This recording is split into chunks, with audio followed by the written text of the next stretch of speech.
Broadcasting from the business capital of the world, this is the Podcast Business News Network. And we are now joined by the founder and the owner of the Solution Wizard. Excited to have her back here, Kim Halerwich, joining us once again to talk in regards to her company and, of course, how she can help us. The website, don't forget, visit it right now if you can. It's thesolutionwizard.com. Welcome back today. How are you? I'm doing fine. How are you today, Jill? I'm doing fantastic. Thank you so much. For those new listeners out there today, would you mind just telling us a little bit about what you do? And we're going to have some great conversation today. I know you're based out of Ontario, Canada, and you're the author of so many books, certified neurolinguistic programming life coach, Reiki master teacher, and you do specialize with grief energy healing to help those who are suffering from loss. An instructor, I should say, Udemy with 5 online courses. I mean, there's so much to you. Let me have you also finish the introduction because you know yourself best. Boy, oh boy. Yeah, I have been working on this company since 2013. So it has expanded into a lot of different areas over the years. It started when I published my first book that was on personal finance back in 2013, and it's just blossomed from there into, I have 12 books on Amazon now, and I coach, I do Reiki, I have courses that I teach. I used to teach in-person workshops, but in 2019, I decided that the online format was a little bit better to reach students outside of my local area. So now I have students in 13 different countries that are taking topics. They're all geared on self-help. So it is covering grief. I have courses on forgiveness, happiness, and of course, personal finance. So it's been growing over the years and evolving. Well, congratulations. So we're talking meditation, relaxation, hypnotherapy, all these things that your clients, are facing challenges. These are things that can help people. So again, it's the solutionwizard.shop or the solutionwizard.com. And again, you can always Google Solution Wizard and find her there. Kim, her last name is spelled Halerwich-Clark. So you can find out all her links to social media there. And we are so excited to have you here. So how did you get into this field? And tell us a little bit about your background, please. Sure. So I originally went to school for travel and tourism, and I moved out to Alberta, Canada, and I lived there for a few years before I started my family. And then I came back to Ontario, and I ended up getting my real estate license in 2010. So I was working in the real estate industry, but there was something inside of me that just kept pulling me in another direction. And in my 20s, I had started doing seminars. When I was about 25 years old, I was teaching money management through adult continuing education. And then for one of the employee assistance programs for a few years at one of our local factories. And I think the teaching end of things has always been part of who I was, and the writing just kind of has always been inside of me too. So I think that's where I got started, but the teaching and the writing just brought me further along my path. And then in 2015, I was struck with tragedy when my son passed in a car accident. And during my journey of grief, just for my own healing, I started exploring these different modalities like hypnotherapy, Reiki, just trying to help myself through the process of grief. So over the last 7 years, I've evolved my business, but it more was jump-started because of my own loss. Well, I'm sorry to hear that, but the good news is there's positive that comes out of tragedy.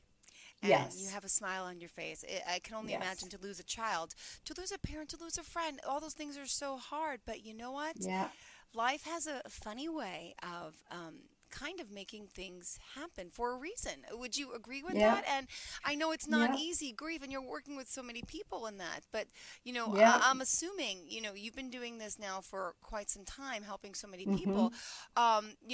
Would you say that people eventually can get over loss to a point? You can, right? You can recover.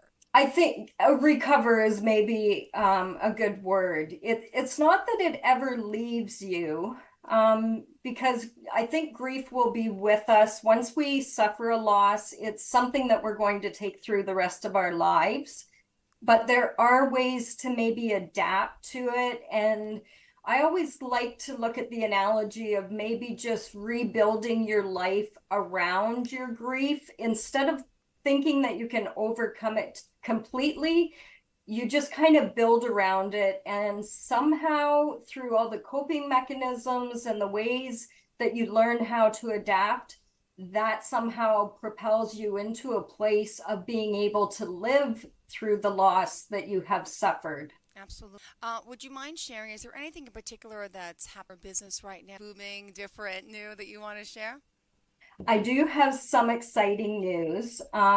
So just as a little aside, I've updated some of my courses on Udemy. So if I have students that are listening and you've already taken some of my courses, please go back into them because you do have lifetime access once you enroll, and check out the updates and the new material. So I just wanted to mention that.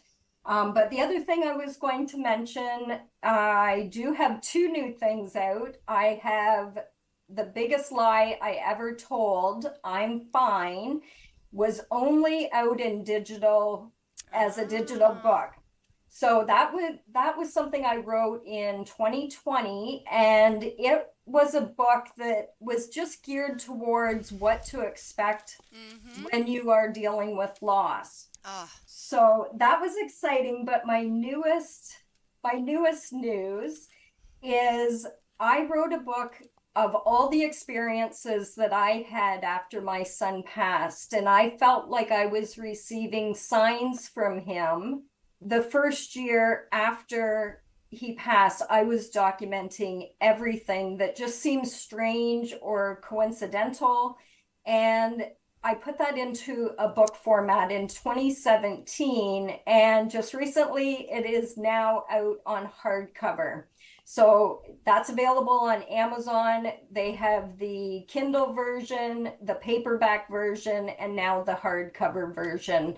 And that book is called Butterfly Kisses from Beyond. congratulations. Thank Amazing. you. Amazing. And clearly that's your personal story and journey with the loss of It your is. son. Wow. And let me ask you, can I talk about some of the things that you've learned during your own journey, going through this, that you want? Also, the hypnotherapy, the NLP Mhm. training that you've done as well, that can really help you when you work with your clients. Yeah, one thing that I learned when I was going through my hypnotherapy and my NLP training, there were some things that I learned that I wish I would have taken years ago, because it would have helped me look at the world a lot differently, even 20, 30 years ago. And some of the things that they taught us was that we all interpret the world differently. So we're all going to be conditioned differently. Our experiences are going to be different. So then that way, the way we handle our challenges in life are going to be unique to every single person. And when I was taking this training, I never knew this until it was outlined that we all learn in a different way. So I've tried to incorporate this into the way I coach people or treat people, because we all learn differently. So just to describe what I mean, I am a visual learner. So I remember back in school, I would write out my notes in order to study for an exam because I needed to see them in order to remember them. So Mm-hmm. I'm a visual learner. Someone else, on the other hand, might be an auditory learner. So they might take direction by hearing in order to remember. So when I started to learn this, I picked up on this last year when I saw my grandson, who is not even 3 years old. I can tell he is going to be an auditory learner because he will stop what he is doing and pick up on sounds and put his finger to his ear to listen. And I can tell just from doing that that he's going to learn by listening. And then someone else might be totally different. They might not be visual or they might not be auditory, and they might learn by feeling. So if I wanted to give you an example, if someone was trying to describe a playground, I might walk into that scenario and I need to see the swings or see the slide in order to connect with it. But then my grandson, on the other hand, who I believe is going to be an auditory learner, he might need to, in order to resonate with a playground, he might need to hear the kids playing or laughing or the sound of the swings. And then someone else might walk into that scenario and they resonate with how that playground makes them feel in order to connect with it. So I keep all of this type of information in the back of my mind when I'm working with people to try and determine where do they fit on the spectrum.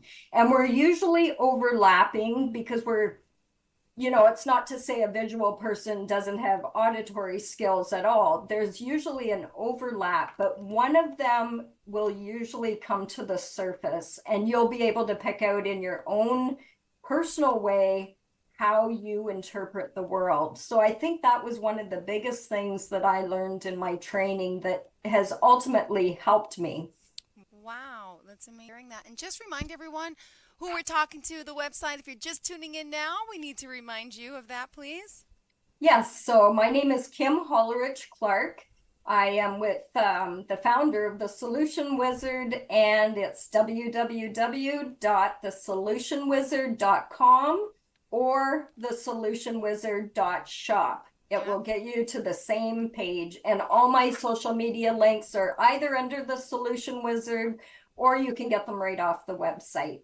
Yeah, perfect. Well, thank you so much. Also, let's point out here that what you discovered when it comes to the way people handle their grief. Give us some scenarios of that. Yeah, so some of the things that they might experience, and it's going to be a wide variety of different symptoms that affect you differently. Mm-hmm. And it will depend on how close the person was to your own inner circle and how entwined they were into your daily life. That's going to make a difference on the symptoms that you suffer. But some of the common ones that you could expect when you are dealing with loss is you could have problems with concentration or focusing. There might be lack of energy, lack of motivation, fatigue, loss of appetite, problems with sleeping habits, thoughts that maybe gravitate back to the loss instead of moving forward and looking towards the positive. Those are just some of the things. And just to give you an example, I tried to go back to work 3 weeks after Logan's accident. And I remember I was doing computer work. So it was a lot of mental capability that I needed to make sure I was accurate. And when I tried going back to work, because I was working part-time for a hotel company, I found I just could not concentrate for long periods of time. So what they did over the course of the next month that I was doing this workload for them, they were basically going back and checking my work for accuracy because I could not focus.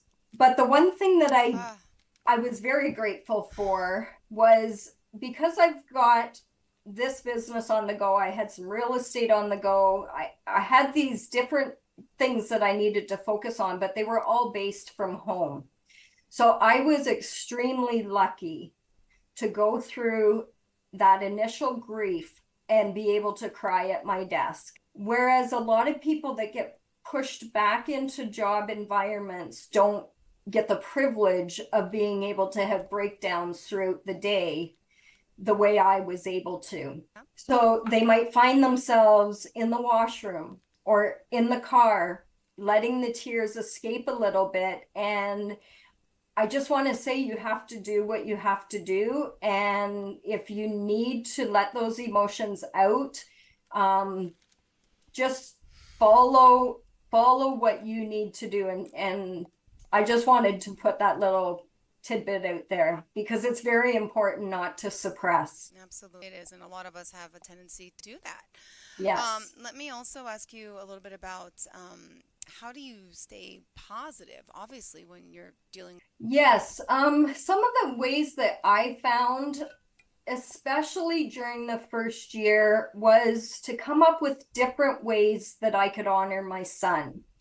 So after the funeral is over, you end up just having this blank space and you don't know what to do with it. So I started to plan memorial events or things that I could do to honor my son. And I can think back to, we didn't have his funeral and the cemetery interment at the same time because when you have a child die, you obviously have not planned out the funeral arrangements. So we didn't know where he was going to be buried, or those types of things. So we didn't have the cemetery ceremony until he passed away in October. We didn't have it until June of the following year. But it did give me time to plan that, plan the music I was going to do, plan the format that we were going to have.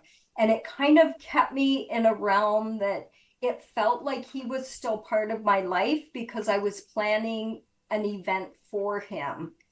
And then I did a balloon release the following month. And that was because it was about 2 hours away from where Logan had went to high school to where the accident was and where he was buried. So I wanted to have some kind of a celebration to honor his life with his friends that couldn't make it up for the 2-hour drive. So we ended up having a balloon release. And then I remember another time that we made a grave blanket out of cedar boughs. And my family basically, on the day of our Christmas gathering, a bunch of us went over to the cemetery just to keep him included in the different things that we were doing. And I think if you can put some of your energy into those types of things, whether it's a memorial garden or anything that you can do in order to have a legacy for them, it kind of takes you away from just sitting and suffering and gives you an outlet to put your energy to. Can I ask you what works to energy heal, to work with someone and do energy healing on someone who is suffering really from loss? So the way that energy works, and just for some of your listeners that maybe have never had an energy healing session before, everything in our world and our universe is basically made up of energy. So whether we know that or not, our human body feels physical, but we also have an energetic body. So when I work on someone, I'm working on their energetic body, but it ultimately affects their physical body as well.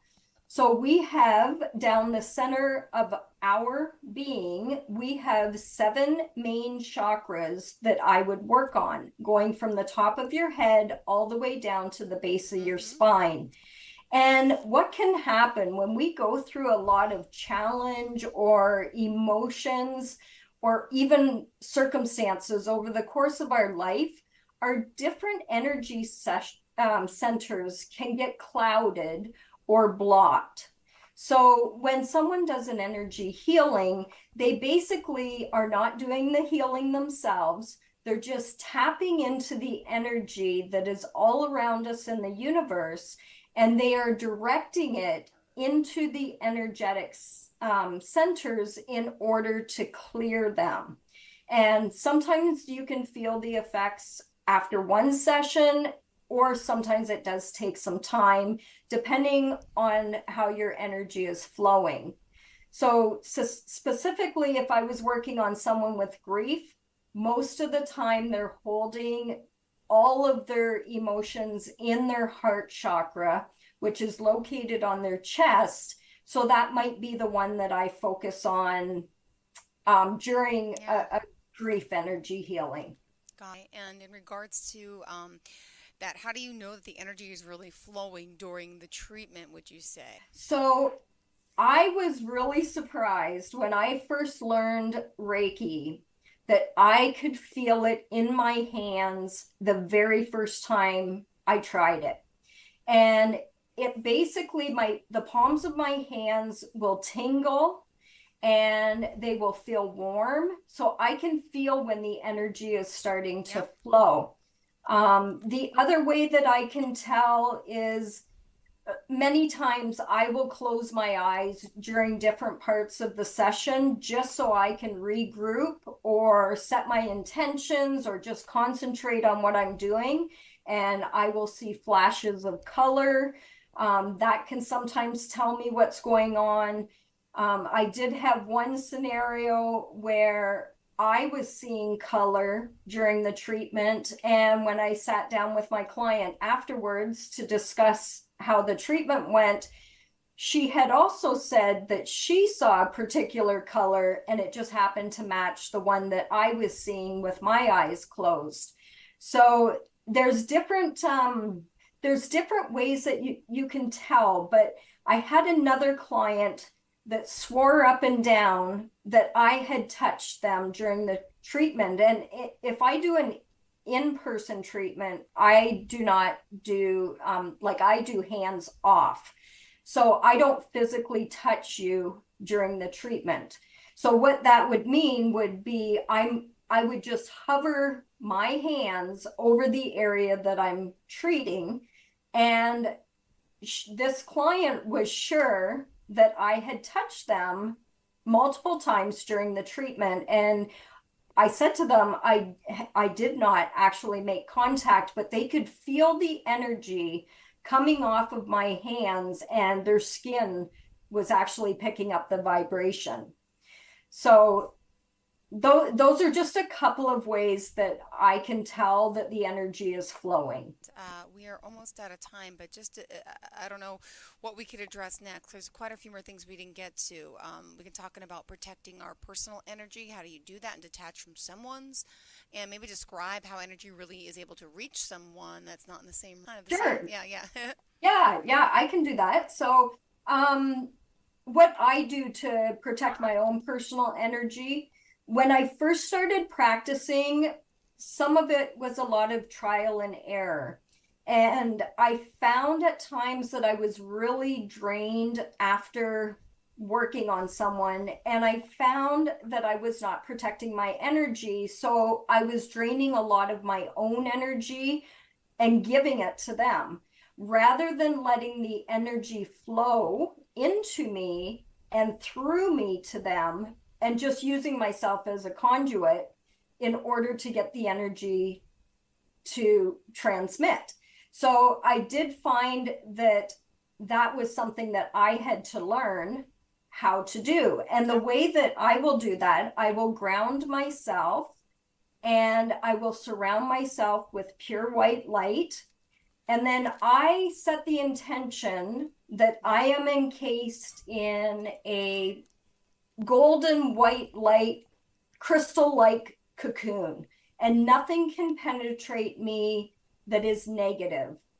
And that is how I set my intention to basically protect myself.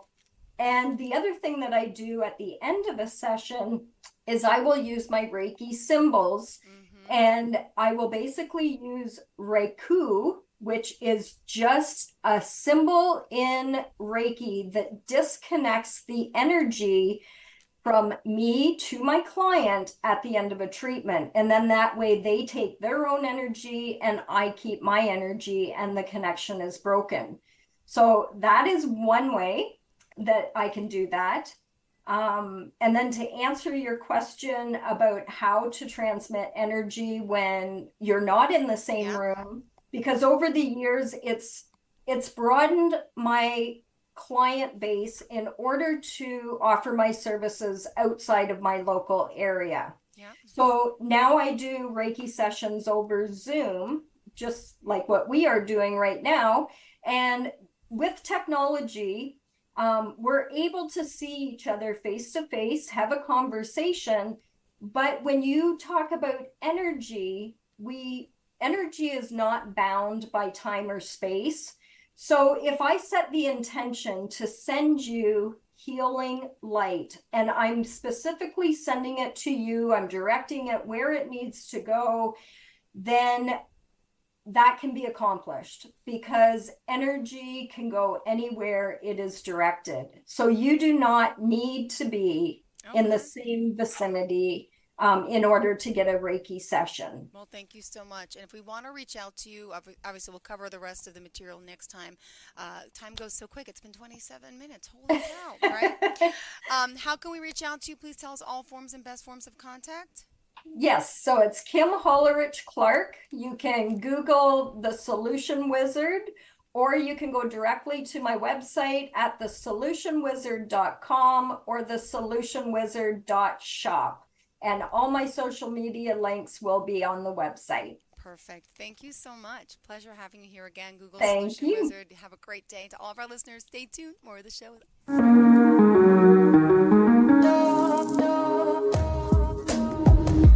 Broadcasting from the business capital of the world, this is the Podcast Business News Network.